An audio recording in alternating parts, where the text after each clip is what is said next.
please.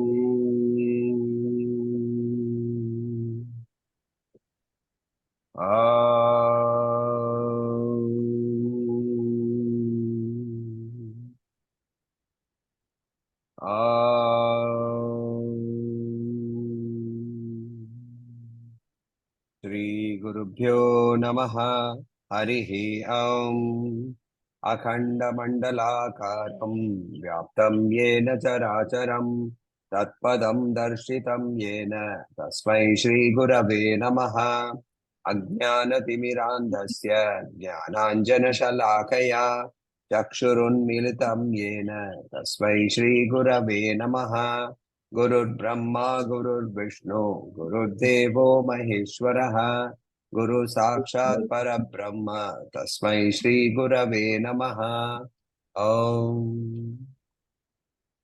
So, we will start off with verse number 29. So, 29, if you look at what 29 is saying, all of you have the book, so I'm not, we'll go back to the shloka directly later on. But if it says that, again, the refrain is kim murkha shunyam atmanam dehatitam karoshi bho. So what he's saying is shunyam atmanam.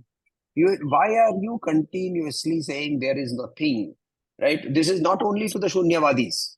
This is also it is also very clearly to everybody who is identifying with the body.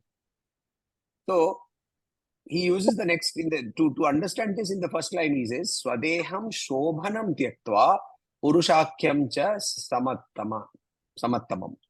samattamam. So here he says swadeham shobhanam tyaktva. So you are very clearly the purusha.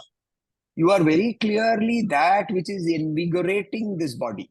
You are very clearly, so see what Acharya is doing is, this is a truth which is very physically, at a physical level, available to him at a direct perception. It is not available to us. We have not seen the Atman. We have not recognized it. So here he is using his level of understanding, of perception, to bring it to our notice that you are being invigorated by that eternal principle of consciousness, right? The fraction of a second between being alive and being dead in the body changes the name from Samir to it. that 1 second. So then who is Samir? Because if I am going to identify with the body, then what left? What happened? This questioning, when it does not come to us naturally, in the first stage for going towards, we talked about yesterday, we talked about Shat Sampat and the 3 other prerequisites, which is Viveka, Vairagya, Mumukshatvam. Until Mumukshatvam comes, the journey does not start. But for getting Mumukshatvam, one of the key things is to have Jigyasa. So where is that Jigyasa? Jigyasa is not idle curiosity. It is looking at a particular thing and doing manan on it, experiencing certain truth, and then validating that truth. We have talked about this earlier. Pramana, right? Praman कितने type के होते हैं मीना जी? आप्त प्रमाण और एक शास्त्र प्रमाण. हाँ. एक प्रमाण और है. सबसे सामने आपके सामने जो हो रहा है प्रत्यक्ष प्रमाण. प्रत्यक्ष प्रमाण. Yes. What happens with the moodha? Kim murkha shunyamatmanam, he says. Kim murkha. The murkha is a person who takes his pratyaksha praman alone as the final. Pratyaksha praman is very, very limited. I have used this example earlier. For the purpose of repetition, we should look at it again. Take one hand, hold a piece of ice in it. Take one hand near, while holding that ice, take your hand near the gas and warm it. Then go to a glass or a stone table and put both your hands and tell me what you feel about the table. Is it warm? Is it cold? Your Both. pratyaksha praman, it is both. The absolute reality is the actual temperature of that stone over there at that particular point of time. But your body, your pratyaksha pramana coming from your body is going to give you confused messages. So even at a physical level, then the next question comes at a mental level. How do we, at a mental level, how do we get confused? We get confused because of our filters of perception. You go to a particular shop, the rasgulla is bad. Next time somebody is telling you that, oh, you have to go to Bancharam and get good and rasgulla from there, you will immediately, your reaction will be, don't go there. Rasgullas in Bancharam are very bad. What did you do? You filtered the entire information process through your filter and created your own worldview. This process of mind, body continuously crossing pratyaksha praman to be very, very fallible requires us to look at other two types of pramana, which is apta pramana and shastra pramana. Hence, what Acharya is saying, what Gurudev used to always say, don't take my words as final. I know you love me, but do not take my words as final. Validate them through your own experience and through the study of the books.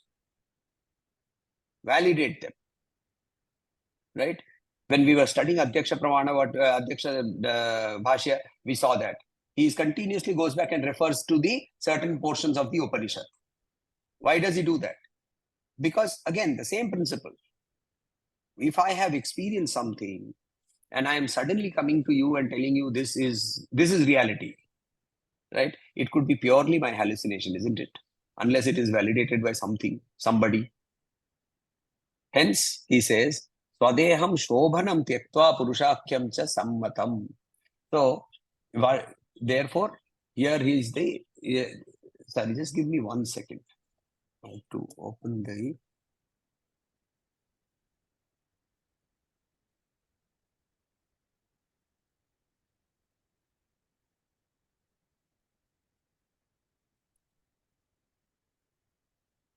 Just give me 1 second, please.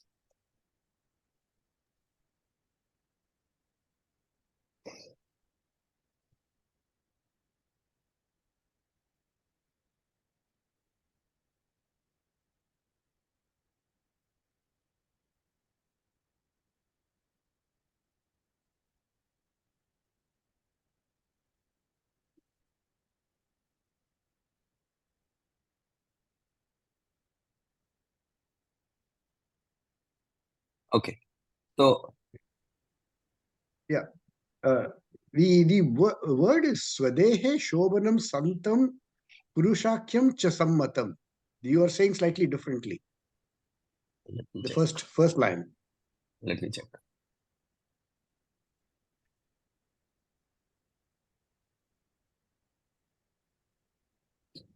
Okay. In Gurudev's book, it is Swadehe Shobhanam Santam.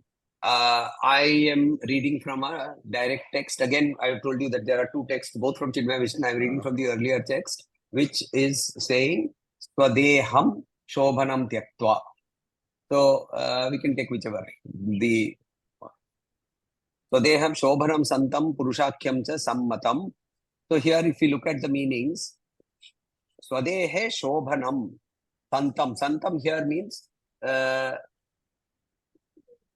that which is coming from Sata, not sadhu, right? Santa we see, Santa Sabha, and so on and so forth. So the word comes Santa here means that which is coming from the root word Sata. Sata means that which is existing. Santam means without end. So antam, santam, plus Sata will mean ever existent. Purushakyam, sammatam, accepted. Sammatam is common here. So if you look at the earlier text also, the net meaning is not very different. Here it says Swadeham Shobhanam Tyaktva. So when it gets rid of it, when it resides in your body, Tyaktva existing, it is existing or it is being present. Tyaktva is can be interpreted. So anyway, let me use the standard book which you are using and not the second one. So then we move on to, so what is the manan here? The manan here is to look at, go back and say that what is it that invigorates me? What is it that keeps giving me that spirit of I? Where is this I coming from? We need to keep going back to that I. That I which is moving me, the I which is allowing me. So there is this beautiful, how does the I see? How does the I see? I, how does it see? Blinking. Light has to fall from an object. That is all the physical part. That is Yeah. the physical part. How does the eye actually see? When जो the वर्तमान में images है it उसे transcribes is understood by the brain. So there is even that is also physical. It is the mind. Think about it. There is something behind that which actually makes that is The mind, the manas. Yeah, chakshurno dehi chakshushe. I mean, Correct. Right. So in you have that shotrasya shotra, manaso mana. So are you saying? Yes, I was leading to that. Very good. Thank you. All well-read and well-educated students. So that becomes a discussion forum more than the class, which is what I love here for our Aparokshanubhuti. So how do I see? Because you may be watching TV, but in your mind something else is going on. Can you actually be watching? Yeah, physically seeing is not seeing. Yeah. So the manas has to be active. Now, what is observing the manas? The intellect. What is observing the intellect? That tat. Right? Now, Bhagavan Ramana, what does he say? Take a thought and follow it to its source. What does that mean? Sounds very easy. It's not very easy. Take a thought, follow it to its source. Where did this thought come from? Oh, it came because that particular something happened outside. Not outside. The thought happened inside. The same thing happened to two different people. Two different people had two different thoughts. Hence, the thought, the external event was not the cause of the thought. What was the cause of the thought then? Follow it to its source, and the thought extinguishes. That is one of the teachings of Bhagavan Ramana. And the second biggest teaching is, therefore, who is thinking? Who was thinking? Right? I mean, his favorite question in Tamil used to be, Ni yaar? Who am I? Nyan aare, ni yaar? Yaar means con. Ni means you. Who are you? So, who are you or who am I? And we know the story of the two neighbors who went to Ramana Maharshi, right? So, verse number 30. So, the manan I've told you here, continuous manan on the thought of what the body is. Tvatmanam shrinu murkha tvam shrutya yuktya cha purusham dehatitam sadakaram sududarsham bhavadrishe. So here he says swatmanam, swa atmanam, shrinu, listen, murkha, ignorant, tvam shrutya, from the scriptures by reasoning, purusha dehatitam sadakaram, of the very nature of sat akaram, of the very nature of existence, sududarsham, very difficult to comprehend, bhavadrishe, by people like you. You and I cannot comprehend it. We try to understand Atma. Atma cannot be understood. The Upanishads have very clearly said that. The intellect cannot reach it. You cannot cogitate the Atman. You can experience it. For that matter, you cannot cogitate any experience. Think of it. If I ask you to logically describe the sound of a violin, and I've never heard a violin before, what will you do? How will you describe the sound of a violin? जो हमने पहले सुना हुआ है या उसके आधार पर उसको कहेंगे कि उसके जैसा है, उसके जैसा है. अब मुझे समझाइए ना, मैंने कभी वायलिन सुना नहीं है, पता चला वायलिन बहुत अच्छा इंस्ट्रूमेंट है, तो मैं आपको पूछ रहा हूँ वायलिन कैसा सुनने में कैसा होता है? सबसे पहले तो कहेंगे वो बहुत मीठा है, ऐसा ऐसा. हाँ, तो जैसे ही आप बोलेंगे मीठा है तो मैं बोलूंगा चीनी जैसा. क्योंकि मेरे लिमिटेड एक्सपीरियंस के अंदर में मीठा इज इक्वल टू चीनी, शहद, what ever it is, because I am limited by my experiences. So the only way you can make me understand violin is by taking a violin and playing it and making me hear it. That is the only way. Think about it. Is there any other way? I mean, you cannot take a physical violin. You may take on a tape recording or a recording of a violin. But मुझे सुनाना पड़ेगा. मुझे सुनना पड़ेगा. Right? मुझे अनुभव करना पड़ेगा. और जब तक अनुभव नहीं होगा तब तक वो मेरे लिए मेरे बाहर है. उसको मैं लॉजिकली कभी भी शब्दों से, आंखों से एक्सप्लेन नहीं कर पाऊंगा. ये मैं साधारण सा एक वायलिन की बात बोल रहा हूँ. आत्मा तो बहुत दूर की बात होगी ना फिर. So here Acharya is applicable to all the 5 organs. Like you cannot, suppose if you are a blind, and if you explain to him how the sunlight is, you'll not be able to. Correct. You cannot, how much ever you explain to him, you'll not. The Correct. same thing is applicable to all the 5 organs. So that is why this that there is something which is making you to understand all this, and that is what is the original source. Are you trying to arrive at that? So yes. So basically, if you look at that physically our organs are giving us false messages, right? Filtered messages, not false messages. They are giving us limited messages. They are not giving us the whole truth. Our manas is further filtering that. Our intellect is layering that with further perceptions, further its own intentions of reality. But the actual reality, the curtain on which the drama is being played, that curtain. So I was watching, I had to go to Nagpur, and my client in the evening, I reached on 26th, unfortunately, because 27th, the program was on 27th. And on 27th, the flights were later. So I had to go on 26th itself. 26th, when I reached, I had nothing to do on 26th in the evening, right? I mean, I don't do shopping. And in any case, Nagpur, 26th evening, all the shops were closed. I could have sat and read in the hotel room. But the weather was nice. So this client, one of the people from the client, he said, let us go for a movie. So I went for a movie. So we went to a movie called Fighter. Recently, it's there in the cinema halls. And I think it was intended to be on 26th and so on and so forth. India is great and Pakistan is bad. That's the basic story, right? India is great, Pakistan is bad, and there are many terrorists in Pakistan. So that is the basic story. And there was very good-looking actors, good-looking acting, nice acting, nice visuals. And the movie got over, and they started showing the credits. The screen, the hall still was dark. So my client said, "In look, aur kuch dikhayega. Let us wait." So we waited. Then they showed one few shots. You know, the after credits. Nowadays they show, and then the lights went on. And the screen became blank. End of lesson for me.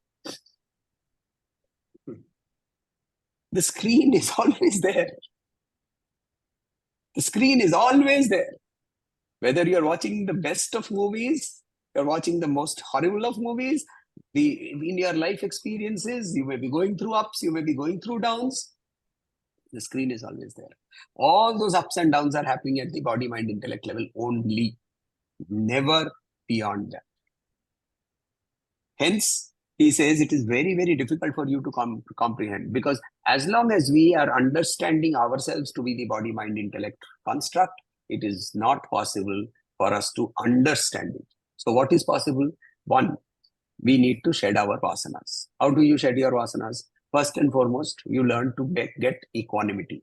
You gave a very beautiful example yesterday, Parthoda, and which I want to bring up today, is that the question of saying, why should I be anesthetized? Why does my mind attach itself to the pain? Even the question for it to come means that you have created a distance between your body and your manas. Your identification, you have started to question it. Even maybe at certain specific points, Maybe at certain instances, but yes, you have started to question. Will a Charvaki ever question this? No. Will the Murkha addressed here by Acharya, will he question this? No. This questioning that arises can only arise when we do consistent sadhana. Sitting down and doing the japa continuously. Japa is not meditation. A lot of people ask me, please, will you teach us some mantra for, I want to do meditation. Japa is not meditation. Japa is concentration. Your mind completely exists. Meditation or dhyana is when your mind has started getting extinguished, at least for fractions of seconds, not even 1 second, for a fraction of a second. Story with Gurudev when we were in Salem. So I had the great fortune of escaping from my school, and I was in Salem with him. And one of the chicks, we were called chicks, CHYK, Chinmaya Yuva Kendra, right? I was in class 11 then. So anybody over 15 or 16 used to be called a chick. Before that, you were Bal Vihar. So the chicks, we were there, and we were the ones who are the brunt of all the work. Because you are young, you are active, you are energetic. So all the physical work used to be dumped onto us. So we were doing all that work, and one boy went, Gurudev came, and he ran up to Gurudev, literally ran up to Gurudev and said, Gurudev, I sat for 30 minutes in meditation today. Gurudev, sorry.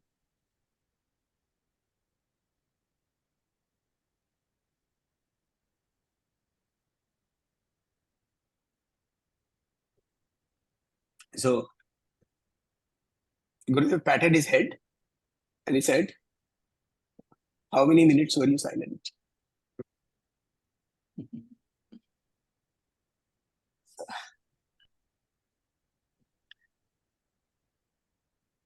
Even when, if it can happen for 1 minute, no, it has happened.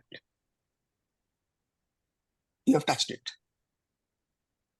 That is going beyond the body, mind, intellect. That 1 second, that one fraction of a second, when your mind has completely extinguished itself. And the only way to do that is to first learn to bring your mind into control, where it says, if I am looking at a particular thing, I am looking at it alone. Coming back to japa has a different power also. I have, I think, spoken about this. In the mantra shastra, in mantra shastra, mantra has two necessities or two uses. One is it helps your mind to cross over. Manana trayati iti mantraha. The other is mantra is sound. So therefore, it uses the energy of that sound to energize a certain portion or certain thing. So it can be used to energize your body. It can be used to energize a particular murti. It can be used to energize a certain portion of your energy system, and so on and so forth.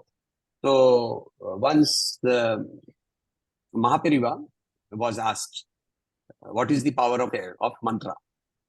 So Mahapariva then said, I will not explain it by my experience. I will explain it through the experience of Nrisimha Bharati, who was of the Acharya of Sringeri Peeth before Mahapariva took over.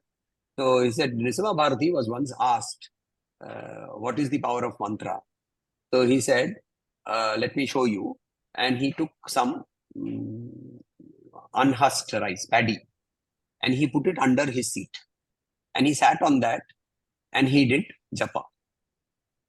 And after he did japa, he removed the seat on which he was sitting, and all the paddy underneath had become puffed rice. So that is the power of mantra, right? Why does that happen? Because mind is also an energy thing. You have concentrated your energy so much that it can generate that much heat. It can do a lot of things. So having told this story, Mahapariva then said, now don't run around going and bringing paddy for me. So So essentially, however, in the Advaitic system, mantra is used only for one particular purpose. It is used for getting the mind to be concentrated. Because until the mind has concentrated, unless dharana has happened, dhyana cannot happen. Chitta Shuddhi. So Chitta Shuddhi can only happen when concentration happens, right? So that concentration requires us to do that japa. And therefore, when you are doing sitting and doing soham for 30 minutes, you are doing soham for 45 minutes. What you are doing is basically getting your mind to be able to focus on a particular thought for certain periods of time. Yes, please. Yeah. So when you say Marana Trayate iti mantra, Trayate means to protect, right? I mean the literal meaning. Also to the, so there are two roots, tra and tara. Both can be interpreted into trayati. So tara means to cross over, and tra means to protect. So you can choose either one of these two. One is trayati, I will protect my mind through mantra, or the other is I will cross over using mantra. Taranam. Taranam means what? To cross over, right?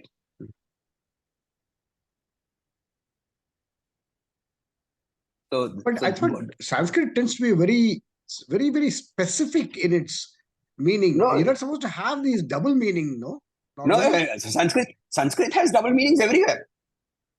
I've told you this earlier. Srishti Karta Aja. What is Srishti Karta Aja? What is Aja? Aja का मतलब क्या Meena ji? Unborn. एक meaning उसका बकरी होता है. हाँ, Srishti Karta Aja means the goat created the earth. Brahma. Aja means that he is not born. Not necessarily Brahma. We have given that name to Brahma, but then Ajaha means that which was not born. Right? The unmanifest, which was not born, created this entire universe by becoming manifest. Srishti Karta Ajaha. But the moment, so you see, Sanskrit, like any other language, has to be contextual.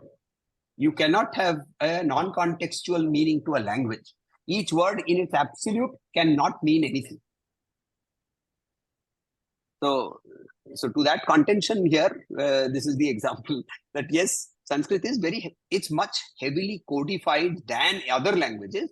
However, it also is a language. And therefore, the limitation of language in terms of context, which is Stan, Kal, Patra, Vishay, will always be there.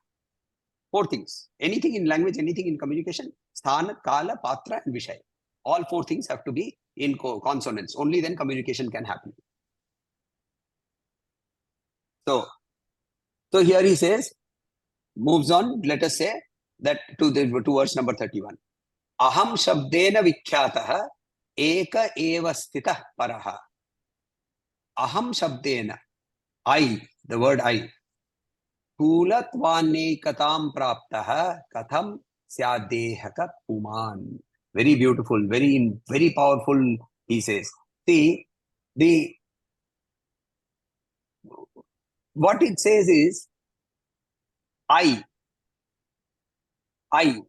is the word that identifies the self. I is the word that identifies the self.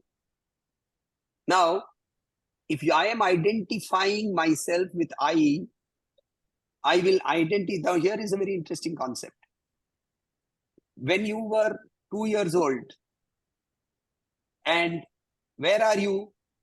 I am here, right? When you were 25 years old, where are you? I am here. When you were 55 years old, where are you? I am here. The I did not change, but the body changed. So when he says that there are multiple bodies, it's not about the multiple bodies, the multiplicity of the bodies, my own body that has undergone so many changes. Through all of them, I have had an I. Forget all of those I's. Today, when you woke up, you may have woken up in a very nice mood, or you had a stiff back, so you woke up in a bad mood. Then you woke up and you started moving around. The person who woke up very in a good mood, he had developed a back catch in the back. The one who woke up with a stiff back, the back became loose and became open. The mood changed. Which is the I? Where is the I? Examine. Manan here is to examine. Sit down at the end of the day. Best time to do this is before you go to sleep. Right? If you are having insomnia, then this is the best way to cure insomnia also. Start lying down and start doing this manan, you will immediately fall asleep. The mind is not used to being still, no? So the moment the mind is still, you fall asleep. So I tell people, you want to do going to sleep? Okay, very good. Lie down and do your japa. Within 15 seconds, you will be off. You don't have to take melatonin. You don't have to do physical exercise. कुछ नहीं. लेटे लेटे जप कर लीजिए. सीधा मुक्ति. छोटा मुक्ति. So you lie down and go through the whole day. Just do a sort of quick run through of the whole day. Look at the emotions that you went through today. Look at the times when you felt angry. Look at the times when you felt happy. Look at the times when you felt sad. Look at the times when you were possibly in equanimity. Look at all those times. And try and examine who was experiencing all this. That is the question you ask. Just for today. Try and do it today itself. When you're lying down, just go through the entire day as a balance sheet. You know, you like we are 3 of us or 4 of us here CAs, so I can use that example. Like a balance sheet of the whole day. All the transactions that you have done, it has been put into not a balance sheet, it's a trial balance because we don't balance it at the end. There will be some suspense account left over for the next day. See, if there's no suspense account left over for the next day, you won't wake up. Account tallied. Job over. So you have to wake up the next day, there will be some suspense account. So you go through it like a trial balance. Oh, these were the good things that I did. These were the bad things that I did. I lost my cool over here. I became overly happy. I became overly attached. Look at all the behaviors. Genuinely, it's a beautiful exercise. If you can even do it for 3-4 days, you will suddenly find that even when you are experiencing itself, you are able to detach. It's the power of this particular meditation, a particular practice. Just doing this even 3-4 days, at least that's been my experience. That's what I'm telling you. It may even work with you even faster. Just doing it a little for a few days and it just worked. And every time now, it's not the time I don't experience emotions, but when I experience the emotion, I'm experiencing myself seeing that, having that experience. And therefore, immediately there is a detachment that comes. That detachment, I told you about Rumi, no? The saint, Sufi saint Rumi. No, I read a very interesting story about Rumi. So one very rich trader, he came to Istanbul, and Istanbul or wherever he was, Rumi was, actually he was in Istanbul. So he came to Istanbul and he kept looking for the philosopher Rumi, the great philosopher Rumi, whose name has spread all over the world. So he went there, he found him in a house, and the house had no furniture. Yeah, okay. Yeah, you've said this. So, would you like to repeat from there? Take it off from there, Raghuji. Okay, it's basically this. There's no stool, there's no furniture, anything, and all that. And I'm trying to remember exactly what he had told us earlier. Yes, so. So this is why I have to repeat. This is why I have to repeat the stories. So then he says, Rumi, you are such a great philosopher. The kings of the world come and bow down to you. Where is your furniture? So Rumi looked at this man and said, where is your furniture? He said, but I am only a visitor. Rumi said, even I. I am also a visitor. Yesterday we were talking of Loma Sharishi, right? The immutability of this change that is going to happen in the body, mind, and intellect has something against which this change is measured. And that is me in my sense of I-ness. That I-ness is the Atman. That is what you identify with, and not the body, mind, and intellect. That is what Acharya is saying. So hence he says that the Supreme Purusha, I'm just reading from what Gurudev says, the Supreme Purusha, which is known as I, is the only one transcendental truth. Other hand, there are so many gross bodies. When he says so many gross bodies, all the gross bodies, what are they identifying with? I. So Raghuji says I for himself. When I say I, point to yourself, you point here. You don't point to me.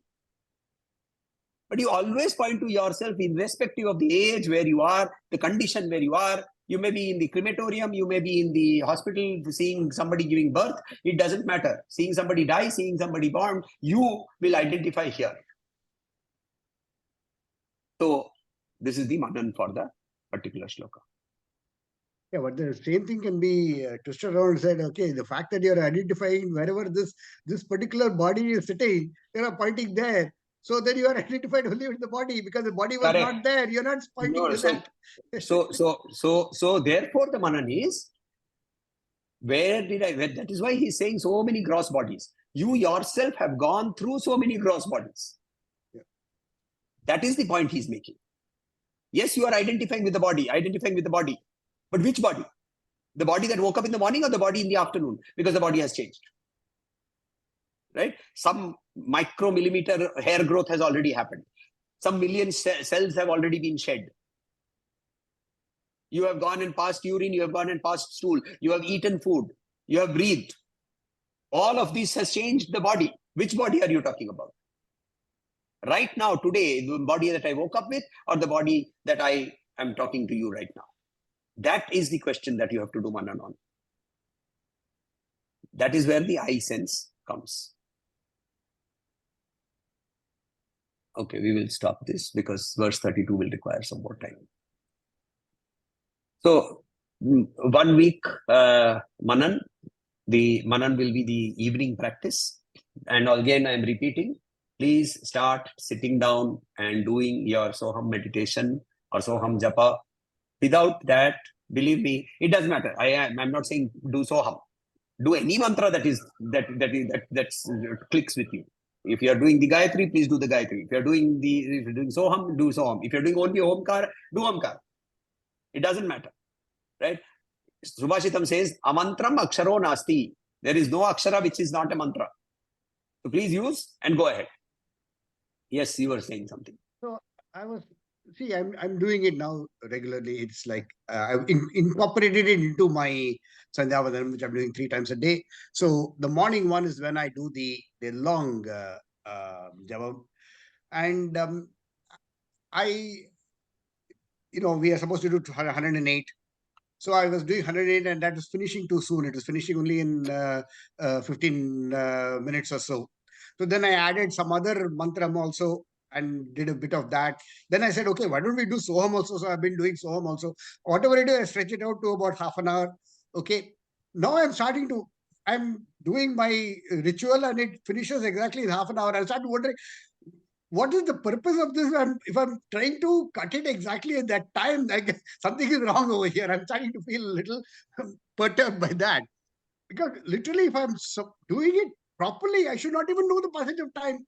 But unfortunately, there are responsibilities. So if I didn't follow the passage of time, my responsibility will get hurt. So it's a little bit of a quandary. There are no responsibilities that will dump onto you at 4 o'clock in the morning. No, but you got to do this. See, once you get up, there are things you do then, and you go for a walk, you go for this. All of that has to be done. You have to make breakfast, you have to make. See, these are all there. I'm not saying don't do them. I'm not saying don't do them. I'm saying none of this happens at 3 o'clock in the morning. None of this happens at 4 o'clock in the morning. Wake up, wash your face, sit down, and do your half an hour of Gayatri. Not the Sandhya Vandanam. See, my problem is this. I'm doing that half an hour. It's all very early in the morning. Nobody else has got up. Okay. So I'm doing this. But then my worry is now I seem to be, I'm exactly about 30 minutes now. Okay. Exactly 30 minutes every day. And I'm wondering, what is this? If I'm really truly engrossed in it, I should suddenly be 1.5 hours. Why it is not? That is obviously there's something is So you're still bugging subconsciously, me at the back of my mind. yes, correct. So in the subconscious, you have kept your 30-minute alarm, right? Instead of that, which is why I'm saying, separate the meditational process from the ritual process. Do your Sandhya Vandanam. I'm not saying not do your Sandhya Vandanam. I do my Sandhya Vandanam. I don't do it 3 times. I do it twice. But I do my Sandhya Vandanam. Right? And I do 108 Gayatris both times. And in 108 Gayatris takes me almost 45 minutes. Right? Because there is a process. So in that process, how do you do it? You breathe in with the Purva Vakya. And you breathe out from Tatsavitur Varenyam right to the end. Yeah. Now, if you are breathing in and you are breathing out at the normal pace, with this as your rhythm, then you cannot finish in 15 minutes. You cannot finish 108 in 15 minutes. I tell you, because when I'm doing it, when I'm breathing in and I'm breathing out, the entire Gayatri mantra, which I am repeating it now, that is one of the beautiful things I'm finding from this japam is, after I've been doing Gayatri since I was 9 years old, but I think only now I'm actually doing the Gayatri mantra properly. Okay. But I'm actually in my mind reciting it, and that entire duration is 6 seconds. So now you do the math. You do the math, you will get about 15 minutes. That's the japam. 108 into 6 seconds. You're breathing very fast. Then 6 seconds means you are breathing 10 times in a minute. Om Bhur Bhusva is 1 second. If you breathe in Om Bhur Bhusva, you'll take only 1 second. 100. That is 1 second. Just try it right now. You breathe in fully and see how long it takes to breathe in. I'm not breathing in fully like that. I'm just breathing in, inhaling during the Vishu is also speaking. Yeah. Yeah. No, what I'm saying is, what Raghuji is saying is, he's talking about simple Gayatri, which is used as a mantra. What you are saying is the pranayama part of the Gayatri, where you inhale and exhale. No, I am saying a very simple thing. Using Gayatri as a process of japa. The only way to do it is to do it when you breathe in completely with Om Bhurvuvasva and breathe out completely with that entire rest of the mantra, and at the speed where you are breathing out. So your speed of the mantra will take, for me, it normally is 4 recitations in a minute, 4 to 5. You cannot go beyond that. If you go beyond that speed, you are now breathing in faster. Right? Don't change your... See, when you say breathe in, you never said breathe in entirely. So, my thing was, during the Om Bhur Bhusva, you're inhaling. You're inhaling. No. And during the other thing, you're exhaling. That's it. And the reason... You're not... completely was never said. I can go back to the recording, I'll tell you. Completely was never said. Fair enough. The point is that when we breathe, why we are attaching the breath and the thought? Very simple. These are the only 2 things that are happening in your body continuously, irrespective of whether you are do eating, drinking, whatever you are doing. You are thinking, your mental processes, and your breathing processes. So, to use Sri Ramakrishna Paramahansa's analogy, when you get a thorn in your leg, what do? You pick up another thorn and you remove that thorn and you throw both thorns away. Same way here, you use the breath along with the mind. Now you're physically sitting in one place. So you have eliminated the Annamaya Kosha. Because you are sitting in one place, you have closed your eyes. To a large extent, you have tried to find a place which is, if not silent, it is less noisy. So you have eliminated the Annamaya Kosha. Now you have 2 more koshas to go through. And which is the Pranamaya Kosha and the Manomaya Kosha. And these 2 are very close to each other.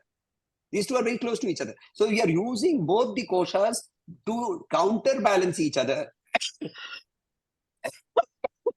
I'm sorry. counterbalance each other and remove them. Hence, whenever you are doing, even when we were talking of Soham, we would normally say, breathe in completely with So, breathe out completely with Hum. Don't hold your breath, right? Your lungs should be completely full. Then your lungs should be completely empty. The same process. Even when you are doing Omkar, right? Each breath inward is an Om. Each breath outward is an Om. And it should be the three parts. It should go very clearly. It should go. Right? The three parts are not our creation, right? They are there in the Mandukya Upanishad itself. So these three parts, you go through that. Any akshara. There is a beautiful story. There is this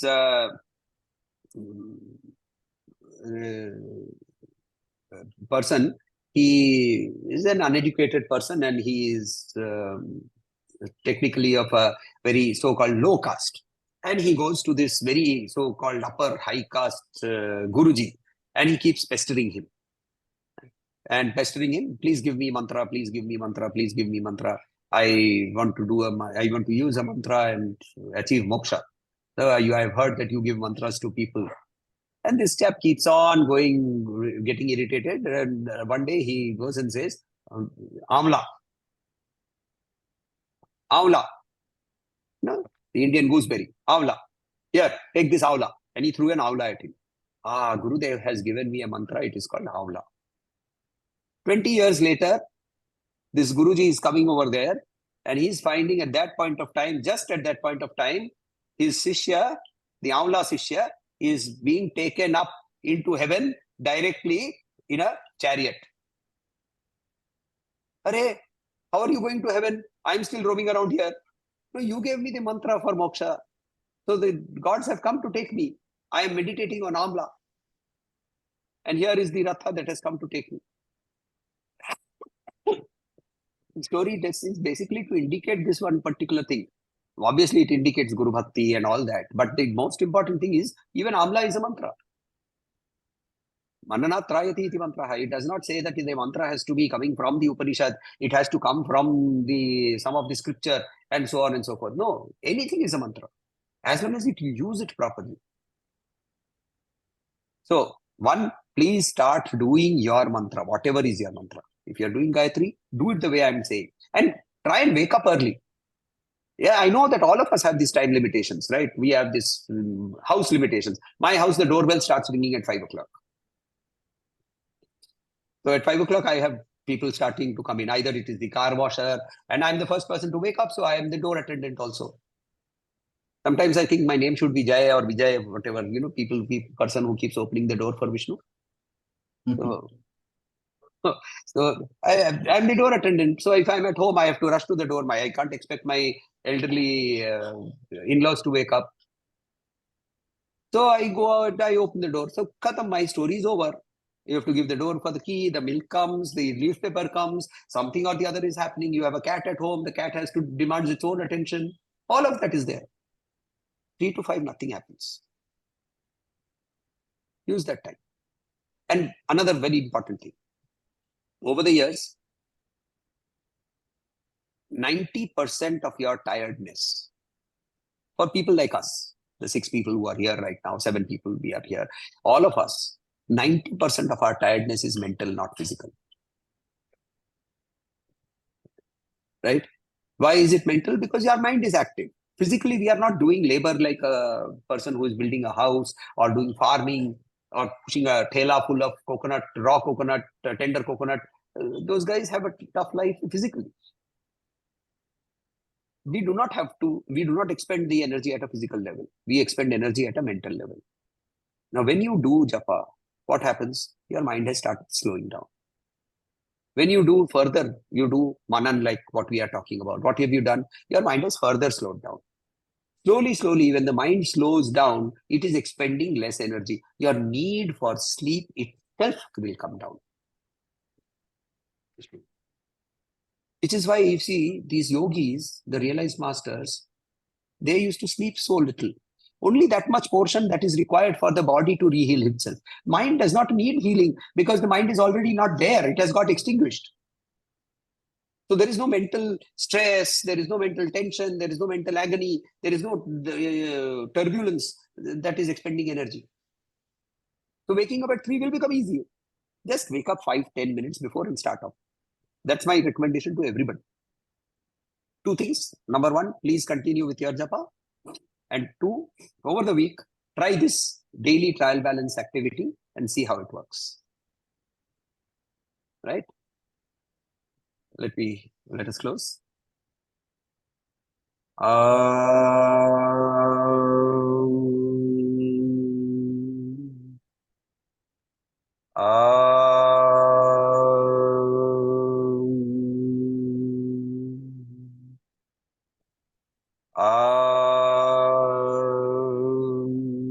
Shanti, Shanti, Shanti. Harihi Om. Shri Gurubhyo Namaha. Harihi Om. धन्यवाद।